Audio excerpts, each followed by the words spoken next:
nice farm shop you've got here. Thank you very much. How long did it take you to get this far?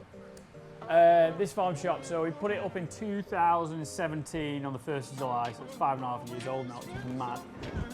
And it took Dad 20 years in one way or another, because it used to be an old calf building and it was to about there. And then obviously we had the family stuff going on, and then we decided in 2016 we were going to do it, and started in like January 2017, and then 8 months down the line, we got it up. Yeah, it's good.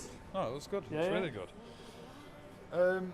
So, when we came here, when we knew we were coming here, we put a few we asked the public, the followers from Farming Can, what they wanted to know. If they could ask a question to any farmer, what would you ask them? Okay, cool. And one of them was, which we've kind of already answered, did you farm because you wanted to, or did you feel the pressure to carry on the family business? Great question, because my dad was someone who pushed me against farming. He would always say, there's no money in farming. That's a bit of a joke, but it was always like, no money in farming, don't do farming. I think he always wanted me to farm, but he never wanted to kind of go, okay, this is what you've got to do. So we very fortunately didn't do that, and then I went into it and I'm like, yes, this is amazing. I absolutely loved it. So yeah, didn't get pushed into it at all. That's good. Yeah. So another question that we got sent to us was, I'm in my late 30s. Yeah. Is it too late to consider a career in ag? Never too late. The only issue, obviously, when you start a bit lower down, I say lower down, the only issue when you start labouring is obviously you get 30, 40, it's a bit difficult. Like, I've kind of moved up ranks when I started, doesn't matter who you are, doesn't matter if you're farmer's son, you start at the bottom and then you work up and you kind of get knowledge. And then, like I was talking about before, I love morning milking, but at the moment, my time's better spent sometimes in the office doing the paperwork and making sure, like, that's the bit I love, the farming bit. But the paperwork's really important. But obviously, coming into that at 40, you're going to have to do that and then move up. But if you're a quick learner, you kind of want to progress, you can do that in a quick amount of time, and you can definitely get a farming. That's the dairy industry. Like the arable and the crop side, no way. You can get into farming at 60 years old, there's no problem. Yeah.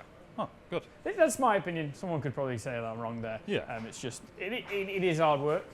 You know, it is labour intensive. I'll say the thing. Another question was, would you be willing to share the farm to allow new entrants a chance? The only problem that I have is everyone's got their problem. Like, I share the farm technically between my two sisters. So if I start sharing the farm, you're sharing it between everyone else as well. You know, we're not the biggest farm in the world. We own 100 acres, we rent 150. So the problem with that is that it's getting split 3 ways anyway. So if you split it another 4th way, it's not a big farm as it is. So that's the problem I've got. Nice. So we're going to throw a bit of a fact at you. We want to know what you think about it. Many of the general public believe cows' farts are the biggest contributor to global warming. Yeah. Do you feel that a lot of those facts should be out there more to correct the misconceptions about farming? 100%. So the problem with that is, this is what the media says, everyone reads a headline. No one reads the bulk of the thing. So if people read a headline, that's what we're going to go with. And so if people read more than the headline, they'd understand. I think it's really easy. Depends what you're packing in. I'm not a scientist. I don't know about researching myself. But are we talking about the food we produce, or are we talking about the travelling of all the food that we produce to your place? Are we talking about the food that we produce from over into a different country and fly it over? Obviously, that's going to use a lot of, your carbon footprint's going to be rubbish on that kind of product. So that's the way you look at it. It depends what parameters you're using. And the other thing, if you don't eat, you will die. There is no other way around it. You know, if you're spraying a crop, I think they go over it about 5 to 6 times, depending what kind of system you work. The organic guys don't even spray. Do you know what I'm trying to say? So they'll be going over a field 10 times a year to get that crop off. That's the way that they grow the crops. So it's not all about cows. It's not all about sheep.